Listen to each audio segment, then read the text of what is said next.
میں اس رشتے کو ختم کر دوں گا، کیونکہ میں اس لڑکی کو کبھی قبول نہیں کروں گا، کسی قیمت پر بھی نہیں۔ اس وقت میں نے صرف اور صرف اپنے دادا کی خواہش کا احترام کیا تھا، لیکن اس کا ہرگز مطلب نہیں کہ میں رشتے کو آگے بڑھاؤں گا۔ مجھے اس لڑکی سے عجیب چڑ ہے، اور اگر آپ نے مجھے اس رشتے کو نبھانے کے لیے ذرا برابر بھی فورس کیا تو یاد رکھنا میں سب کچھ چھوڑ کر چلا جاؤں گا۔ کمرے میں سناٹا چھا گیا، صرف گھڑیال کی ہلکی سی ٹک ٹک سنائی دے رہی تھی۔ ثریا بیگم کی نظریں سخت اور گہری ہو گئی۔ انہوں نے سگار میز پر بجھایا اور ہاتھوں کی انگلیاں ایک دوسرے میں پھنسائیں، پھر دھیرے مگر کاٹدار لہجے میں بولی، یاد رکھنا طلال سکندر، جتنے لاڈلے تم میرے ہو اتنی ہی لاڈلی وہ بھی ہے۔ اگر تم نے میری پوتی کی زندگی برباد کرنے کا ارادہ بھی کیا تو تمہاری سب سے بڑی دشمن میں خود بن جاؤں گی۔ تمہارے ضدی رویے کو میں برداشت نہیں کروں گی۔ تم نے آج میرا دل توڑ دیا ہے، اب یہاں سے جاؤ، مجھے تم سے مزید بات نہیں کرنی۔ اور ہاں، ایک بات یاد رکھنا، تمہیں اس گھر میں رہنا ہے یا نہیں یہ تمہارا اپنا مسئلہ ہے، تو مجھے ان باتوں سے اب جذباتی نہیں کر سکتے۔ جاؤ یہاں سے۔ ان کا موڈ بہت خراب ہو گیا تھا، جس کی وجہ سے وہ اب بات کرنا بھی پسند نہیں کر رہی تھی۔ آواز بھاری تھی، آنکھوں میں نمی چمکنے لگی تھی، مگر وقار نے اسے بہنے نہیں دیا تھا۔ طلال کرسی سے اٹھا، اس کے قدموں میں بے چینی اور چہرے پر ضد کی لکیر واضح تھی۔ اس نے پلٹ کر ایک بار دادی کو دیکھا اور دھیمے مگر اٹل لہجے میں بولا، میں کسی کا دل نہیں توڑتا دادی جان، اور نہ کسی کا دل رکھنے والا ہوں۔ آپ میری سب سے خاص ہیں، اس لیے حقیقت آپ کے سامنے رکھی ہے۔ جتنا جلد ممکن ہو اسے مان لیجیے، کیونکہ میں اپنی بات سے پیچھے ہٹنے والا نہیں ہوں۔ میں اس لڑکی کو ہر حال میں چھوڑوں گا جو رشتے مجھ پر زبردستی تھوپے جائیں اور انہیں کبھی نہیں نبھاتا۔ وہ لڑکی بے شک آپ کی لاڈلی ہے، آپ کی بہت بوٹی ہے، لیکن مجھے ایک نظر نہیں پسند۔ اب آپ اس طرح سے رویہ اختیار کریں یا کسی اور طریقے سے مجھے منائیں، مگر جو میں نے طے کر لیا ہے وہ میں بھی کر کے رہوں گا، کیونکہ میں بھی سکندر صاحب کا ہی پوتا ہوں۔ یہ کہہ کر وہ تیز قدموں سے کمرے سے نکل گیا۔ دروازہ دھڑام سے بند ہوا تھا۔ ثریا بیگم پیچھے اکیلی رہ گئی تھیں۔ ان کے ہاتھوں کی مٹھیاں سختی سے بھینچ گئی تھیں، ہونٹ کپکپانے لگے۔ لمحہ بھر کو وہ اپنی کرسی پر جھک گئیں، جیسے اندر کا بوجھ انہیں جھکا رہا ہو۔ آنکھوں میں آگ اور دل میں بے بسی کی لہر تھی۔ کمرے میں سگار کا دھواں ابھی بھی تیر رہا تھا، جیسے اس لمحے کی تلخی کو اپنے ساتھ محفوظ کر رہا ہو۔ دوسری جانب چھوٹے سے مکان کے ڈرائنگ روم میں پرانے لکڑی کے صوفے پر پرانی کڑھائی والا کپڑا بچھا تھا۔ دیوار پر لگی گھڑی مسلسل ٹک ٹک کر رہی تھی۔ پنکھا اپنی چوں چوں کی آواز کے ساتھ گھوم رہا تھا، لیکن پھر بھی کمرے میں عجیب سی سکون کی فضا تھی۔ روشنی فرش پر بچھے دری پر دوپٹے کو سمیٹے اپنے باپ کے قدموں میں بیٹھی تھی۔ اصل سکندر اپنی بیٹی کے بالوں پر ہاتھ پھیرتے جا رہے تھے، جیسے برسوں سے یہی معمول ہو۔ ان کی آنکھوں میں تھکن ضرور تھی، مگر بیٹی کے سامنے وہ ہمیشہ نرمی اور محبت کے پہاڑ بن جاتے تھے۔ ان کے لیے ان کا سب کچھ ان کی روشانی تھی، جسے پیار سے وہ روشنی کہتے تھے۔ ان کے آنگن کی روشنی جس نے پیدا ہو کر ان کے پورے گھر کو بہکا دیا تھا۔ روشنی نے اپنا چہرہ اوپر اٹھایا، آنکھوں میں ضد اور لبوں پر شکوہ لیے بولی، بابا، جب آپ کا دل ہی نہیں چاہ رہا مجھے سکندر ویلا بھیجنے کو تو پھر کیوں بھیج رہے ہیں؟ میں کون سا ضد کر رہی ہوں وہاں جانے کی؟ وہاں جا کر اس سڑے ہوئے بیگن کی شکل دیکھنے سے بہتر ہے کہ میں یہیں رہوں۔ مجھے بھی اذیت ہوتی ہے اور آپ کو بھی۔ بلا وجہ وہ مجھے پریشان کرتے ہیں، الٹی سیدھی باتیں کر کے دادی کو بھی الجھن میں ڈال دیتے ہیں، اور پھر بلا وجہ وہ مجھے ڈانٹتی ہیں کہ تم اپنے شوہر کی قدر نہیں کرتی۔ اب بھلا میں کیسے ان کی قدر کروں جب وہ مجھے منہ ہی نہیں لگا رہے ہیں؟ اصل سکندر کے چہرے پر ایک لمحے کو مسکراہٹ ابھری۔ انہوں نے آہستگی سے بیٹی کی پیشانی پر ہاتھ رکھا اور نرم لہجے میں بولے، ایسے نہیں کہتے گڑیا رانی، وہ تمہارا شوہر ہے۔ تمہارے دادا جان نے تم دونوں کا نکاح اپنی خوشی سے کروایا تھا۔ ہاں، کچھ حالات ایسے ہو گئے کہ ہم سب بے بس ہیں۔ وہ شاید سمجھ نہیں پاتا، مگر دل کا برا ہرگز نہیں ہے۔ میں اس کے ساتھ بیٹھا ہوں. وہ ہمیشہ مجھے باپ کا مقام دیتا ہے. کبھی اس نے مجھ سے کوئی بدتمیزی نہیں کی. ہمیشہ عزت کے ساتھ پیش آیا ہے. بس تمہارا تھوڑا سا بچپنا اسے پریشان کر دیتا ہے. اگر تم اسے دور کر لو تو ساری چیزیں ٹھیک ہو جائیں گی. میں یہ نہیں کہتا کہ تم اپنے بچپنے کو ختم کر دو. اگر تمہارا بچپنا ختم ہو گیا تو تمہارا باپ بھی ختم ہو جائے گا. لیکن اپنے شوہر کے سامنے تھوڑی سمجھداری کا مظاہرہ کر لیا کرو کیونکہ اسے میچور لوگ پسند ہیں. روشنی نے ناک چڑھائی، چہرہ سکیڑا اور منہ بگاڑ کر بولی، بابا پلیز اس اڑیل کی میرے سامنے تعریف نہیں کیا کریں. اس کو تو مجھ سے اللہ واسطے کا بیر ہے. نہ جانے میں نے ایسا کیا کر دیا ہے جو ہر وقت میرے پیچھے پڑا رہتا ہے. بلا وجہ میری زندگی اجیرن بنا دی ہے اس نے. اس سے تو اچھا تھا کہ میں امان سے شادی کر لیتی. کم سے کم وہ مجھے خوش رکھتا، میرے نخرے برداشت کرتا، میری خواہشات کا احترام کرتا، کبھی مجھے نہیں ٹوکتا. بلا وجہ یہ سڑیل میرے گلے میں آ گئے ہیں. اور اوپر سے ابھی جملہ پورا بھی نہیں ہوا تھا کہ کچن سے برتنوں کی کھرکھراہٹ کے ساتھ کلثوم بیگم کی غصے بھری آواز ابھری. اگلے ہی لمحے ان کی جوتی ہوا میں اڑی اور سیدھی روشنی کی طرف آئی. روشنی نے پھرتی سے باپ کے ساتھ لپک کر خود کو بچا لیا. دونوں باپ بیٹی فوراً ہوش میں آئے تھے. کچن سے کلثوم بیگم غصے میں چلائیں، ہائے ہائے کچھ تو شرم کر لو. باپ کے سامنے کیسی کیسی فضول فرمائشیں کرتی ہوں. باپ ہے وہ تمہارا یا کوئی دوست؟ یہ لڑکی مجھ سے مار کھائے گی. بالکل بگڑ چکی ہے. اور یہ سب آپ کا کیا دھرا ہے اسد. روشنی نے اپنے باپ کا بازو تھام کر کچن کی طرف جھانکا اور زور سے بولی، آپ نہ کچھ زیادہ ہی سڑے ہوئے بینگن کی سائڈ لیتی ہیں. ایک دن دیکھنا آپ کو ایسا جواب دیں گے کہ آپ ان کی طرف دیکھنا بھی پسند نہیں کریں گی. اور رہی میرے بابا کی، بابا بعد میں ہے، پہلے میرے دوست ہیں، ہے نا بابا؟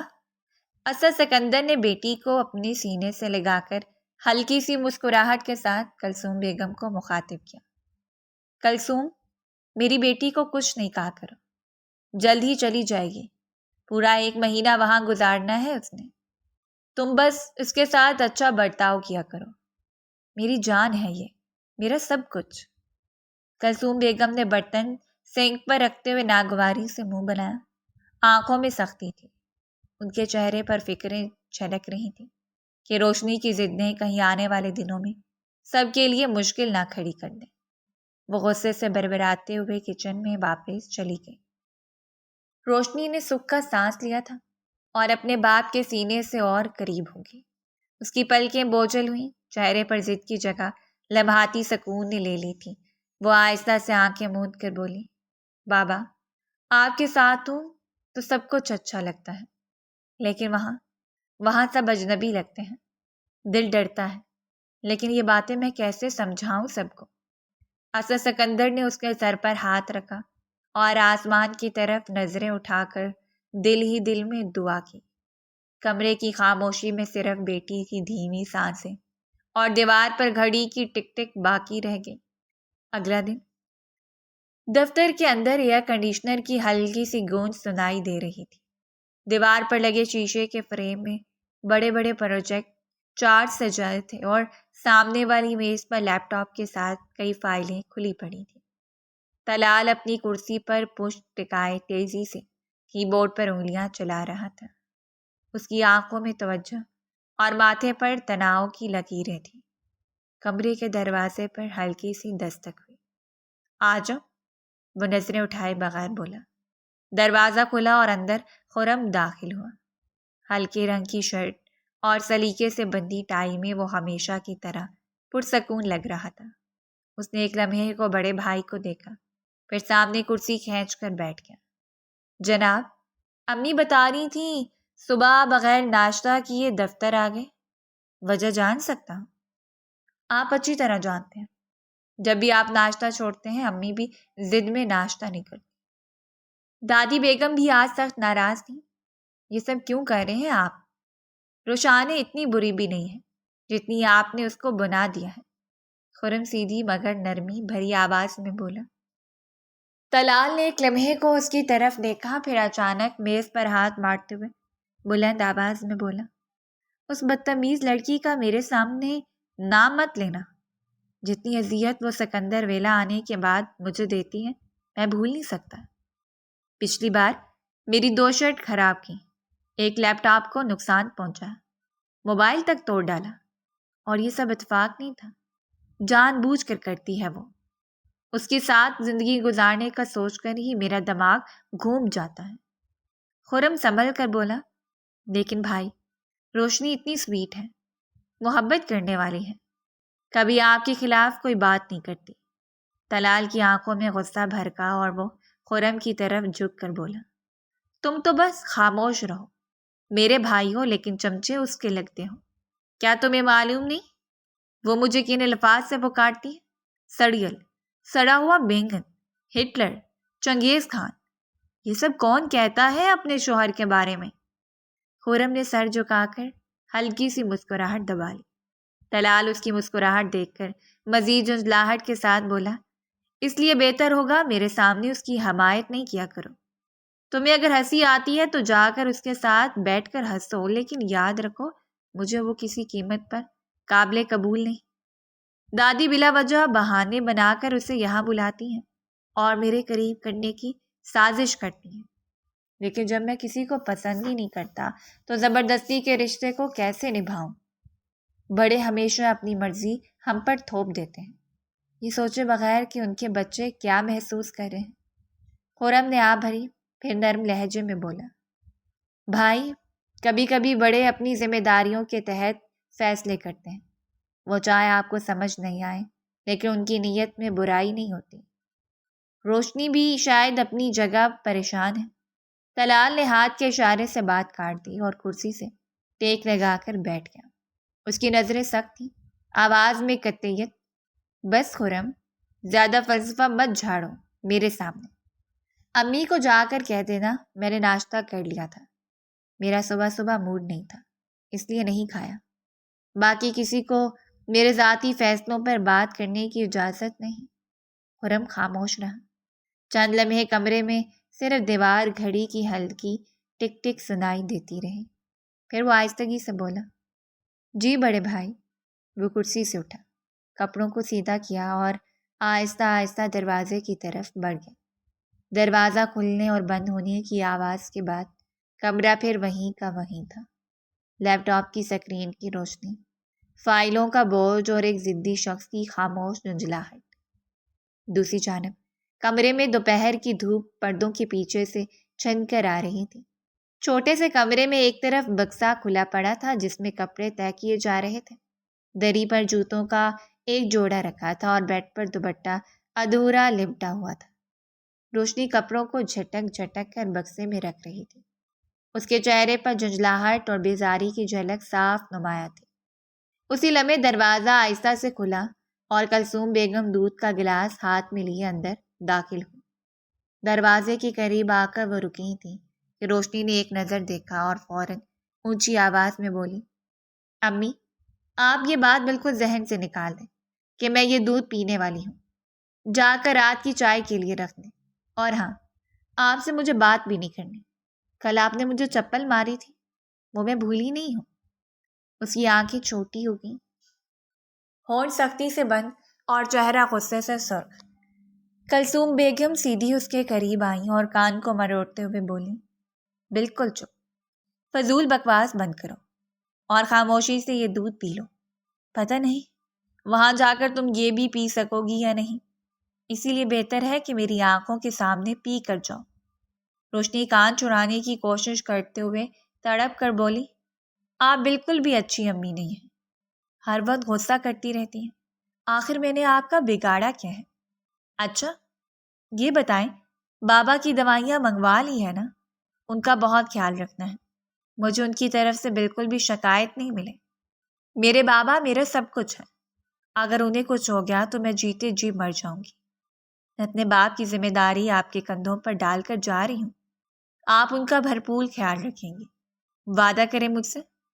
کلثوم بیگم نے تھوڑا نرم لہجہ اختیار کیا اور بولی، ہاں بابا کی لاڈلی، دوائیاں منگوا بھی لی ہیں اور انہیں دے بھی دی ہیں۔ جتنا تم ان کا خیال رکھتی ہو اس سے کئی گنا خیال میں رکھتی ہوں۔ اگر وہ تمہارے بابا ہیں تو وہ میرے شوہر بھی ہیں، اس لیے ان کی طرف سے بے فکر ہو جاؤ، تمہاری ماں سب سنبھال لے گی۔ اب تم میری بات دھیان سے سنو، وہاں جا کر طلال کی ذرا خدمت کرنا، اسے اپنی طرف مائل کرنے کی کوشش کرو، شوہر ہے وہ تمہارا، دیکھنا تم سے کتنا جڑتا ہے۔ اس دفعہ خاص طور پر اماں جان نے اسی لیے بلایا ہے کہ تم طلال کے آگے پیچھے گھومو، اسے قریب ہو۔ روشنی کپڑوں کو زور سے بکسے میں پٹکتے ہوئے بولی، کیا مصیبت ہے؟ میں لڑکی ہوں یا گڑیا؟ جس کا دل چاہتا ہے مجھے اپنی مرضی کے مطابق موڑ دیتا ہے۔ کم سے کم آپ تو سمجھے میری فیلنگز۔ وہ مجھے پسند ہی نہیں کرتا۔ اگر وہ مجھے اپنے ساتھ نہیں رکھنا چاہتا تو ہماری علیحدگی کیوں نہیں کروا دیتے؟ آپ لوگ بلا وجہ آپ لوگوں نے اس رشتے کو گلے کا ڈھول بنا دیا ہے۔ نہ اس ڈھول کو وہ پہننا چاہتا ہے اور نہ مجھے پہننے دیتا ہے۔ بلا وجہ بس ادھر ادھر ہمارا رشتہ ڈاما ڈول ہو رہا ہے۔ کلثوم بیگم نے گھبرا کر فوراً اس کے منہ پر ہاتھ رکھ دیا اور سختی سے بولی، ارے توبہ کرو، خدا نہ کرے تم دونوں کی علیحدگی ہو۔ اللہ میری بیٹی کو ہمیشہ سدا سہاگن رکھے۔ میں کبھی نہیں چاہتی کہ تمہارے ماتھے پر طلاق کا دھبا ہے۔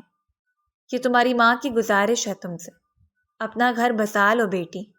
مجھ میں ہمت نہیں ہے کہ میں اپنی ایک ہی بیٹی کے سر پر اتنا بڑا دکھ دیکھوں۔ خدا کی قسم، اگر تمہارے حصے میں یہ تکلیف آئی تو تمہارا باپ اور میں جیتے جی مر جائیں گے۔ روشنی ان کی آنکھوں میں دیکھتے ہوئے بولی، تو آپ چاہتی ہیں کہ آپ کی بیٹی ساری زندگی سمجھوتے پر گزار دے، اپنی ذاتی خوشیاں تلاش نہیں کرے، بس لوگوں کی خوشیوں کی خاطر اپنا آپ مار دے؟ امی، یہ کہاں کا انصاف ہے؟ کلثوم بیگم نے نفی میں سر ہلایا۔ ان کے چہرے پر فکر اور نرمی اکٹھی جھلک رہے تھے۔ ایسا نہیں ہے، تمہیں طلال جتنا برا لگتا ہے وہ اتنا برا نہیں ہے، وہ صرف تمہاری حرکتوں سے اریٹیٹ ہو جاتا ہے، ورنہ دل سے تمہیں پسند کرتا ہے۔ کبھی اس نے تمہارے بارے میں کوئی بری بات نہیں کی، تھوڑا بہت تو اس کے بارے میں اچھا سوچ کر دیکھو، شوہر ہے تمہارا۔ اور جہاں تک مجھے معلوم ہے میری بیٹی ہمیشہ ہر بات کو سنبھالنے والی ہے، کبھی بھی رشتوں کو بکھرنے نہیں دیتی۔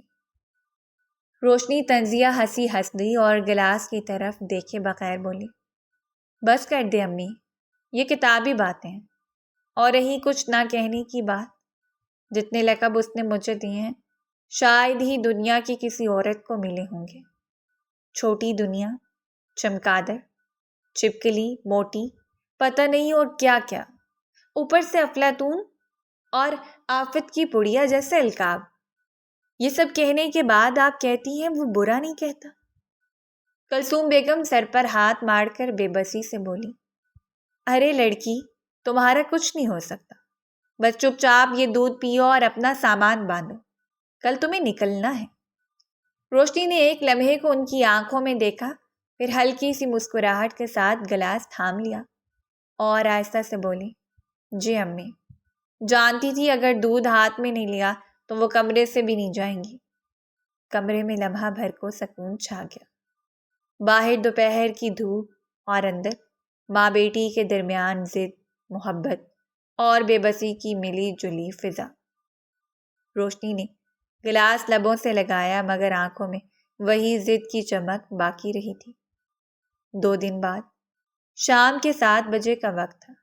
سکندر ویلا کی روشنیاں پورے گھر کو ایک الگ ہی رونق بخش رہی تھی۔ ہال کی چھت سے جھولتے فانوس کی روشنی چمک رہی تھی جو پورے کمرے کو ایک نرم سنہری آہنگ دے رہی تھی۔ صوفوں پر سفید کور چڑھے ہوئے تھے اور بیچ میں رکھا ہوا بڑا سا گلدان تازہ پھولوں سے بھرا ہوا تھا۔ وہ دوپہر میں ہی آ گئی تھی اور کب سے ان کے سر پر سوار تھی۔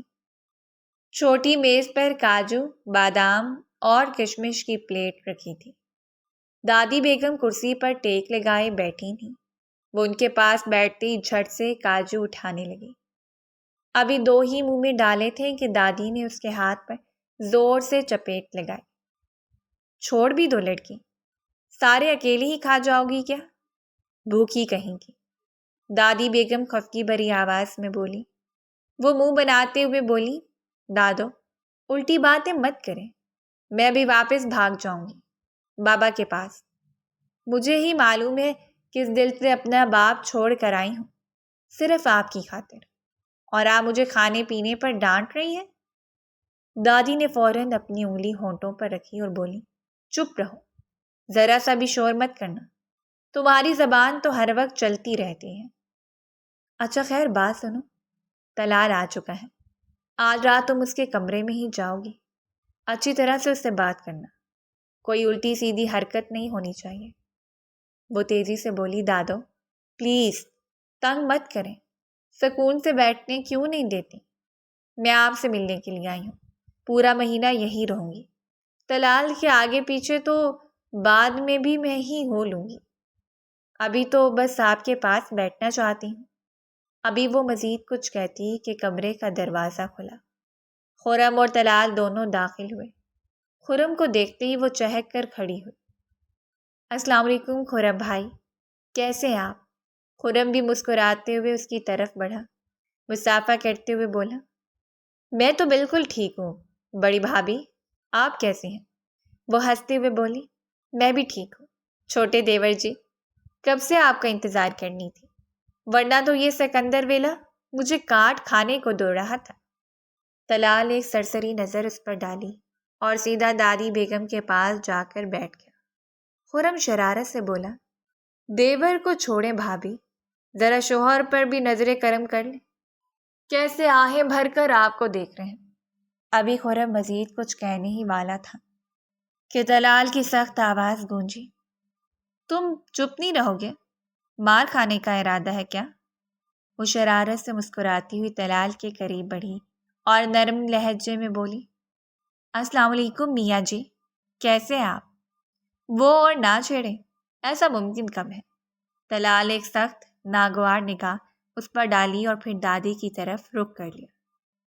دادو آپ ٹائم سے اپنی دوا ضرور کھا لیجیے گا، میں اب اپنے کمرے میں آرام کرنے جا رہا ہوں، اور ہاں کوئی میرے کمرے میں نہیں آئے، مجھے سکون چاہیے۔ پھر قدرے تیزی سے بولا، ویسے امی کہاں ہیں؟ ثریا بیگم فوراً بولی، میری پوتی تم سے سلام کر رہی ہے، جواب تو دے دو کم سے کم۔ طلال برہمی سے بولا، تمیز سے سلام کرتی تو لازمی دیتا، خیر امی کا تو بتائیں کہاں ہیں؟ دادی نے ہاتھ کے اشارے سے اس کو خاموش رہنے کا بولا اور طلال کو دیکھتے ہوئے بولی، تمہاری خالہ کی طرف گئی ہیں، ان کی طبیعت ٹھیک نہیں ہے، صبح تک واپس آئیں گی، تمہیں جو بھی کام ہو اپنی بیوی سے کہہ دینا۔ جی بہتر، طلال نے مختصر سا جواب دیا، اپنی جگہ سے اٹھا اور کمرے سے باہر نکل گیا۔ اس کے جانے کے بعد وہ بیداری سے برے برے منہ بنا کر واپس دادی کے پاس بیٹھ گئی اور دھیرے سے بربرائی، یہ شوہر ہے یا پہاڑ، بس منہ بند، بات بند، دل کا حال بھی پتہ نہیں لگنے دیتا۔ دادی بیگم نے ایک نظر اس پر ڈالی مگر کچھ نہیں بولی۔ کمرے میں ایک لمحے کو خاموشی چھا گئی، صرف پلیٹ میں بچی ہوئی کاجو کی کھرکھراہٹ باقی رہ گئی تھی۔ اگلی صبح کا سورج پوری آب و تاب سے روشن ہوا تھا، صبح کے 9 بجے کا وقت تھا۔ سکندر ویلا کے کچن میں ہلکی ہلکی دھوپ کھڑکی کے شیشے سے اندر آ رہی تھی اور کچن کی ٹائلوں پر سنہری جھلک بکھیر رہی تھی۔ کچن کے میز پر چمکتے ہوئے برتن ترتیب سے رکھے ہوئے تھے اور چولہے پر توے کی تپش سے پراٹھے کی خوشبو پھیل رہی تھی۔ وہ اپنے دوپٹے کو کندھے پر ٹھیک کرتی، پسینے سے تر چہرہ صاف کرتی، پراٹھے پلٹنے میں مصروف تھی۔ اچانک کچن کے دروازے پر دبے قدموں سے طلال داخل ہوا۔ وہ گمسم سا چل رہا تھا مگر نظر جیسے ہی اس پر پڑی لمحہ بھر کو رک گیا۔ سامنے وہ معمول سے بالکل الگ، صبح صبح جا کر کچن میں کھڑی تھی۔ وہ اس کے قریب نہیں آیا، بس ایک نظر ڈال کر مڑنے ہی والا تھا کہ اسے اپنی طرف دیکھتے پایا۔ وہ چونک کر پلٹی اور فوراً بولی، کہاں جا رہے ہیں آپ؟ ناشتہ نہیں کریں گے؟ طلال سخت لہجے میں بولا، بھوک نہیں ہے مجھے، وہیں کر لوں گا۔ وہ جلدی سے ہاتھ کے پچھلے حصے سے ماتھے کا پسینہ صاف کرتی ہوئی ہلکی پریشانی میں بولی، میں نے آپ کا ناشتہ بنایا ہے، اتنی محنت سے بنایا ہے۔ میں تو ناشتہ بناتی بھی نہیں ہوں، لیکن صرف آپ کی خاطر صبح صبح جاگی ہوں۔ پلیز ناشتہ کر کے جائیں، دادی مجھ سے ناراض ہو جائیں گی۔ طلال ایک سخت سانس کھینچا اور غصے میں بولا، مجھے اس سے کوئی فرق نہیں پڑتا کہ تم ناشتہ بناتی ہو یا نہیں، مجھے نہیں کرنا تمہارے ہاتھ کا ناشتہ، یہ طے ہے۔ وہ ایک دم تپ گئی تھی، پراٹھا پلٹتے ہوئے چمٹا زور سے سلپ پہ رکھا اور سامنے دیکھتے ہوئے بولی، آخر آپ کے ساتھ مسئلہ کیا ہے؟ ایک تو صبح صبح مجھے جگا دیا گیا کہ آپ کے لیے ناشتہ بناؤ، اب بنا دیا ہے تو کھا کر جائیں۔ آپ کو پتہ کتنی محنت لگتی ہے؟ آٹا گوندو، پراٹھا بناؤ، انڈے کا آملیٹ تیار کرو، چائے بناؤ، اور ساتھ ہی بھجیا بھی بنائی ہے، صرف اس لیے کہ آپ کو پسند ہے، اور اوپر سے کباب بھی تلی ہیں۔ یہ سب کچھ آپ کے لیے کیا ہے، اور اب آپ کہتے ہیں کہ نہیں کھائیں گے؟ یہ تو ناانصافی ہے۔ اس کے لہجے میں الجھن اور بے بسی دونوں شامل تھے۔ طلال ایک لمحے کے لیے خاموش ہو گیا تھا۔ واقعی اس نے محنت کی ہے۔ دوپٹے کے کنارے پسینے سے بھیگے ہوئے تھے، ہاتھوں پر آٹے کی سفیدی جمی ہوئی تھی، اور چہرے پر تھکن کے ساتھ ساتھ کوشش کی ایک جھلک موجود تھی۔ طلال سنجیدہ ہوتے ہوئے بولا، تمہاری خاطر کچھ نہیں کھا رہا، صرف دادی کے لیے بیٹھ رہا ہوں، ورنہ تمہیں تو دیکھنا بھی پسند نہیں کرتا، چپکلی کہیں گی۔ وہ فوراً پلٹی، آنکھیں غصے سے تنگ ہو گئیں۔ دیکھیں، مجھے چپکلی مت کہیں، اگر میں بھی آپ کو کچھ کہہ دوں گی تو آپ کو برا لگے گا۔ طلال نے سر جھٹکا اور آگے بڑھ کر کرسی گھسیٹی اور بیٹھ گیا۔ کرسی کی چرچراہٹ نے کچن کے سکون کو توڑ دیا تھا۔ وہ دھیرے دھیرے میز کے قریب آ کر ناشتہ چننے لگی تھی۔ پلیٹوں میں پراٹھے رکھے، ایک پیالے میں بھجیا رکھی، ساتھ میں انڈے کا آملیٹ، چائے کا کپ اور چھوٹی پلیٹ میں کباب۔ اس نے بڑی احتیاط سے سب کچھ اس کے سامنے رکھا اور ایک نظر اس کے چہرے پر ڈالی، مگر طلال کا چہرہ پتھر کی طرح سخت تھا۔ وہ بنا کچھ کہے بس کھانے کی طرف دیکھنے لگا تھا۔ کچن میں صرف برتنوں کی کھنک اور چائے کی بھاپ کا ہلکا شور باقی تھا۔ وہ آہستہ سے کرسی کھسکا کر دوسری طرف بیٹھ گئی۔ اس کے چہرے پر دبی ہوئی ناراضگی اور دل کی الجھن صاف جھلک رہی تھی۔ ایک لمحے کے لیے دونوں کے بیچ خاموشی چھا گئی۔ طلال نے پراٹھے کی طرف ہاتھ بڑھایا تو وہ بے اختیار بول پڑی، ابھی تو کہہ رہے تھے میرے ہاتھ کا ناشتہ نہیں کریں گے۔ وہ چھیڑنے سے باز نہیں آئی تھی۔ طلال پراٹھا توڑتے ہوئے سرد لہجے میں بولا، کہا تھا اور سچ کہا تھا، لیکن یہ ناشتہ صرف اس لیے کھا رہا ہوں کہ دادی خوش رہیں، تمہارے لیے نہیں۔ اس کے دل میں چبھن سی اٹھی۔ اس نے بامشکل مسکراہٹ دبا لی اور آہستگی سے بس اتنا بولی، ٹھیک ہے، دادی کے لیے ہی صحیح۔ فضا میں خاموشی ایک بار پھر پھیل گئی۔ صبح کی دھوپ کھڑکی سے اندر جھانک رہی تھی، جیسے دونوں کے بیچ کے فاصلے کو مزید نمایاں کر رہی ہو۔ 2 دن بعد وقت کی رفتار نہ کبھی تھم سکی ہے، نہ کبھی تھم پائے گی۔ ڈرائنگ روم کی روشنیاں مکمل جوبن پر تھیں۔ فانوس کی مدھم زرد روشنی اور دیواروں پر لگی نیلی لائٹیں ماحول کو خوشگوار بنا رہی تھیں۔ صوفوں پر بیٹھے طلال کے دوست زور زور سے ہنستے، کبھی سیاست پر بات کرتے تو کبھی پرانی یادیں تازہ کرنے میں گم تھے۔ میز پر طرح طرح کی ڈشز سجی تھیں، کباب، بریانی، فروٹ چاٹ اور مشروبات کے گلاس۔ طلال سب کے درمیان سنجیدہ مگر میزبانہ انداز میں بات کر رہا تھا۔ اسی لمحے دروازہ ہلکا سا کھلا اور وہ کمرے میں داخل ہوئی۔ گلابی لباس، ہلکی سی چوڑیوں کی کھنک اور سر پر جمع ہوا دوپٹہ، کمرے کی فضا یکدم تھم سی گئی۔ طلال نے ایک جھٹکے سے نظریں اٹھائیں اور لمحہ بھر کے لیے اس کا وجود دیکھ کر جیسے شاکڈ ہو گیا تھا۔ وہ کافی خوبصورت لگ رہی تھی۔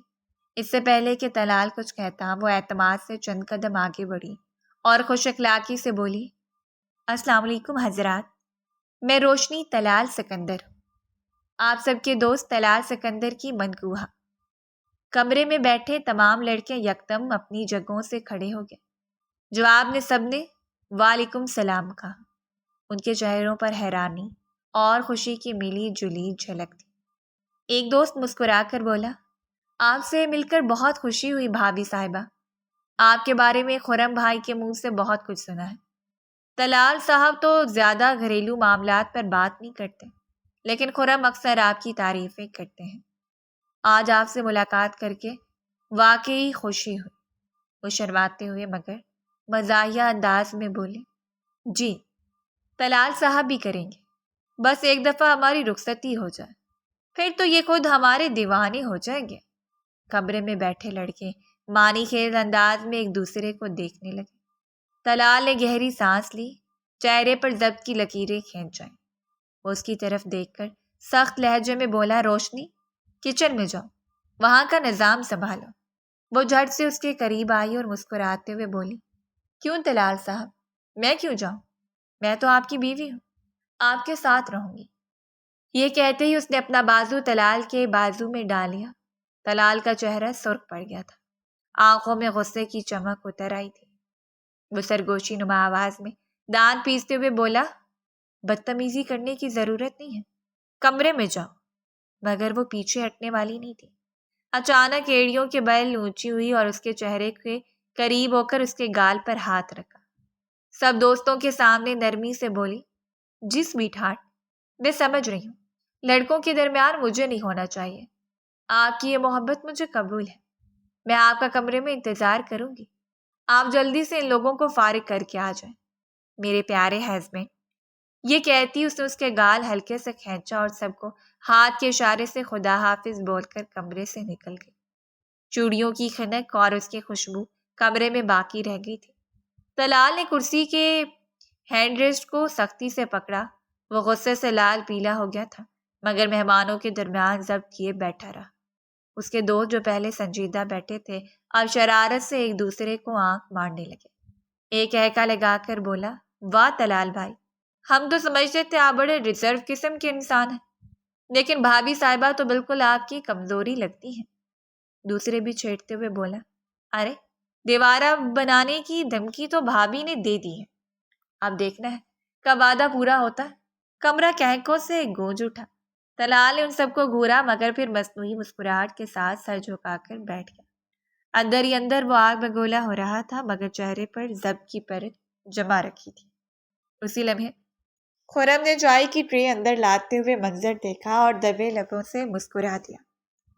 اسے بخوبی اندازہ تھا کہ روشنی کی یہ حرکت طلال کے اندر کا سکون چھین چکی ہے، اور اب وہ ساری رات دوستوں کے تانے سہنے والا ہے۔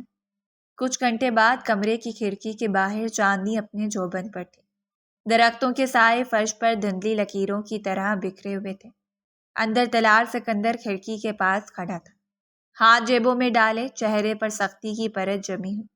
اس نے ملازمہ کو کہہ کر روشانے کو کمرے میں بلایا تھا۔ چند لمحوں بعد دروازے پر ہلکی سی دستک ہوئی۔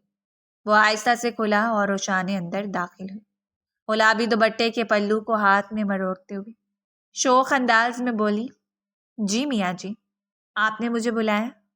اس کے لہجے میں وہی شوخی اور بے فکری جھلک رہی تھی۔ طلال نے ایک سخت نظر اس پر ڈالی اور اشارے سے بولا، ادھر آؤ، بات کرنی ہے تم سے۔ وہ مسکراتی ہوئی قدم قدم چل کر اس کے قریب آ گئی، جیسے اسے خطرے کا احساس نہیں ہو۔ لیکن اگلے ہی لمحے طلال نے جھک کر اس کی کمر میں ہاتھ ڈالا اور اپنے قریب کر لیا۔ اس کے چہرے پر سرد ہنسی تھی۔ بہت شوق ہے نا تمہیں رخصتی کا، یہ اونچی حرکتیں کرنے کا؟ آج میں تمہارا دماغ درست کر دوں گا، چلو بستر پر۔ روشانی چونک کر پیچھے ہٹی، اس کا ہاتھ جھٹکنے کی کوشش کرتے ہوئے بولی، کیا بدتمیزی ہے یہ، چھوڑے مجھے، کمرے سے باہر جانا ہے۔ طلال نے اس کی مزاحمت کو نظر انداز کرتے ہوئے گرفت مزید سخت کی۔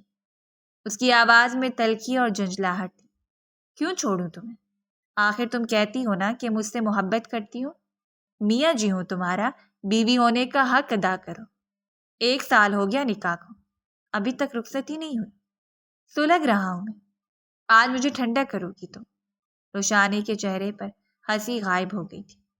وہ آنسوؤں سے لبریز آنکھوں کے ساتھ لرزتی ہوئی بولی، پاگل ہو گئے ہیں آپ، کس طرح کی باتیں کر رہے ہیں؟ دماغ چل گیا آپ کا، میں تو بس مذاق کر رہی تھی، سب کے سامنے آپ کو چھیڑا تھا، طلال کی آنکھوں میں ہلکی سی چمک ابھری، جیسے وہ مزید بھڑک رہا ہو۔ آج تمہارا مذاق نکالوں گا اچھی طرح۔ تمہیں رخصتی کا شوق ہے نا؟ تو سنو، آج میں تمہیں بیوی ہونے کا پورا حق دوں گا، تمہاری خواہشات پوری کروں گا۔ روشانے نے یکدم زور لگا کر اپنا ہاتھ چھڑانے کی کوشش کی۔ آنسو رخساروں پر بہہ نکلے تھے، آواز کانپ رہی تھی، مگر الفاظ میں عزم تھا۔ ہاتھ چھوڑے میرا، بدتمیزی مت کریں طلال سکندر، میری نظروں میں مت گریں۔ جو مقام آپ کا میرے دل میں ہے اسے اونچا ہی رہنے دیں۔ جتنی عزت میں آپ کی کرتی ہوں، اگر آج آپ نے میرے ساتھ کچھ بھی کیا، آپ سارے مقام کھو دیں گے۔ اس کی لرزتی یہ آواز، بھیگی آنکھیں اور دل سے نکلے الفاظ لمحے بھر کے لیے طلال کے وجود کو ہلا گئے تھے۔ اس نے ہاتھ ڈھیلا کیا اور الجھی نظروں سے اس کی طرف دیکھا۔ کیا محبت کرتی ہو یا پھر صرف جھوٹے وعدے ہیں تمہارے؟ روشانے کپکپاتے لبوں کے ساتھ بولی، آپ کبھی ایک لڑکی کے دل سے واقف ہی نہیں ہو سکتے۔ آپ پتھر دل انسان ہیں، آپ کا کچھ نہیں ہو سکتا۔ یہ کہتے ہی اس نے ایک جھٹکے سے اپنا ہاتھ چھڑایا اور دروازے کی طرف لپکی۔ آنکھوں سے بہتے آنسوؤں کے ساتھ وہ کمرے سے باہر نکل گئی تھی۔ اس کے قدموں کی چاپ دالان میں گونجتی چلی گئی تھی۔ کمرے کے اندر صرف خاموشی رہ گئی۔ طلال سکندر کھڑکی کے پاس وہیں کھڑا رہ گیا۔ اس کی مٹھی بھینچی ہوئی تھی، سانس بھاری اور چہرے پر الجھن کے سائے۔ لمحہ بھر پہلے کی سختی اب ایک عجیب خالی پن میں بدل گئی تھی۔ وہ کچھ کہہ نہیں پایا تھا، بس چپ چاپ رات کے سناٹے کو تکتا رہ گیا تھا۔ اگلی دوپہر کا سکوت پورے سکندر ولا پر چھایا ہوا تھا۔ درختوں کی چھاؤں لان میں پھیل گئی تھی، پرندے ہلکی ہلکی آواز میں چہچہا رہے تھے۔ طلال دفتر سے واپس آیا تو اس کے چہرے پر بے چینی اور اضطراب کی پرچھائیاں صاف دکھائی دے رہی تھیں۔ کار پورٹ میں رکنے کے بعد وہ کچھ دیر تک وہیں کھڑا رہا، جیسے کسی بڑے فیصلے پر سوچ رہا ہو۔ سگریٹ سلگانے کا بھی دل چاہا، مگر پھر فوراً ہی جھٹک دیا۔ آج اس کا دل کسی اور چیز کے لیے مچل رہا تھا۔ آخر کار اس نے بھاری قدموں کے ساتھ دادی کے کمرے کی راہ لی۔ کمرے کا دروازہ کھلا تو اندر ہلکی سی خوشبو اور دھوئیں کی لپٹ نے اس کا استقبال کیا۔ دادی صوفے پر نیند دراز تھی، ہاتھ میں سگار تھامے اپنے خیالات میں گم۔ وہ ہمیشہ کی طرح وجیح اور پروقار لگ رہی تھی۔ طلال خاموشی سے ان کے قریب جا بیٹھا۔ دادی نے چونک کر اسے دیکھا، بولنے ہی والی تھی کہ وہ دھیمے لہجے میں بولا، آپ چاچو سے بات کریں، میں رخصتی کے لیے تیار ہوں۔ یہ سن کر دادی جیسے اپنے خوابوں سے جاگ گئی تھیں۔ انہوں نے فوراً سیدھا ہو کر بیٹھتے ہوئے سوالیہ نگاہوں سے اسے گھورا۔ کیا کہا تم نے؟ مذاق کر رہے ہو نا؟ طلال نے سنجیدگی سے نفی میں سر ہلایا۔ ایسی باتیں مذاق میں نہیں کی جاتی دادی، میں سنجیدہ ہوں۔ آپ اصل چاچو سے بات کریں، اب مزید تاخیر نہیں ہونی چاہیے۔ دادی کی آنکھوں میں حیرت کی جگہ تشویش نے لے لی تھی۔ وہ بولی، یہ کایا پلٹ کیسے گئی ہے؟ کل تک تو تم اس کی شکل دیکھنے کو بھی روادار نہیں تھے، مجھ سے بات نہیں کرتے تھے، کھانا گھر میں نہیں کھاتے تھے، پھر اچانک یہ تبدیلی؟ طلال نے گہری سانس لے کر دادی کی آنکھوں میں دیکھا اور دھیمے لہجے میں بولا، جیسا میں اسے سمجھتا تھا وہ ویسی نہیں ہے۔ آپ صحیح کہتی تھیں، وہ جلدی ضرور ہے لیکن بری نہیں ہے، وہ چنچل ضرور ہے لیکن بدتمیز نہیں ہے، وہ افلاطون ضرور ہے لیکن گھر بسانے والی ہے۔ میں مانتا ہوں میں نے اسے غلط سمجھا، اس لیے اب اپنی ہر غلطی کی معافی مانگنا چاہتا ہوں اور اسے اپنانا چاہتا ہوں۔ بہتر یہی ہوگا کہ ہم دادا کی خواہش کے مطابق اس رشتے کو آگے بڑھا لیں۔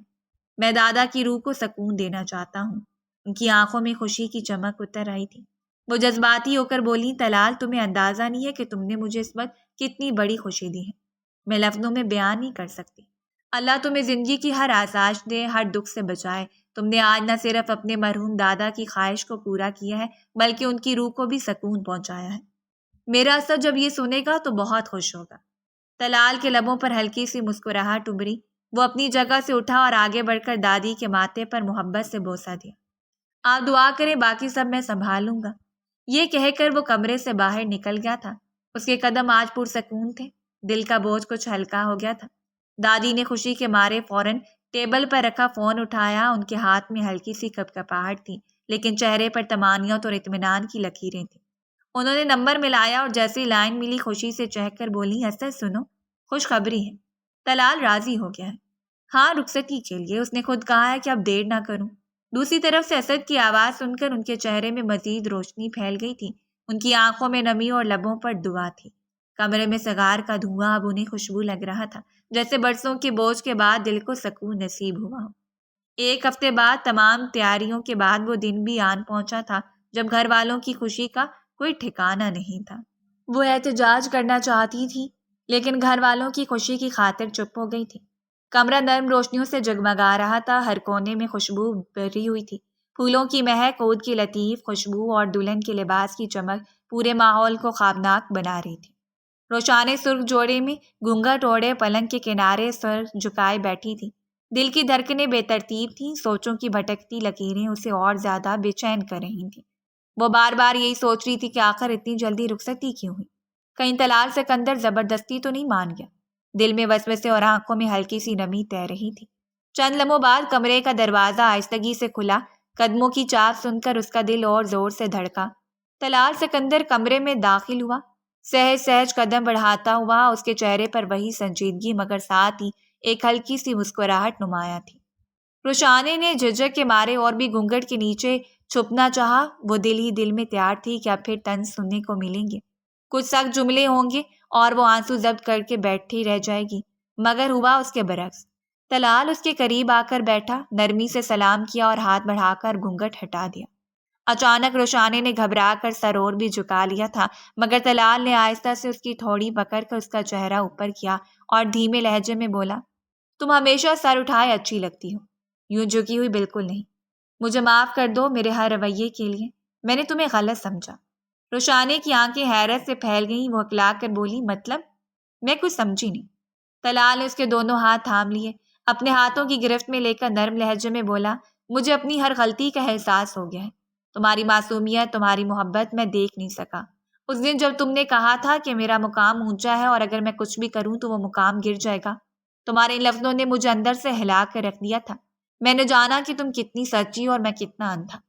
روشانے کی آنکھوں میں نمی تیر گئی، دل میں خوشی اور دکھ دونوں ایک ساتھ ہلکورے لینے لگے۔ وہ آہستہ سے بولی، تو کیا آپ بھی؟ طلال نے مسکرا کر اس کی بات کاٹ دی، ہاں روشانے، میں بھی تم سے محبت کرتا ہوں، شاید پہلے دن سے ہی، بس ماننے کو تیار نہیں تھا۔ تمہاری شوخیوں نے مجھے الجھایا ہوا تھا، تمہاری باتوں نے مجھے غصہ دلایا، لیکن تمہارے خلوص نے میرا دل جیت لیا ہے۔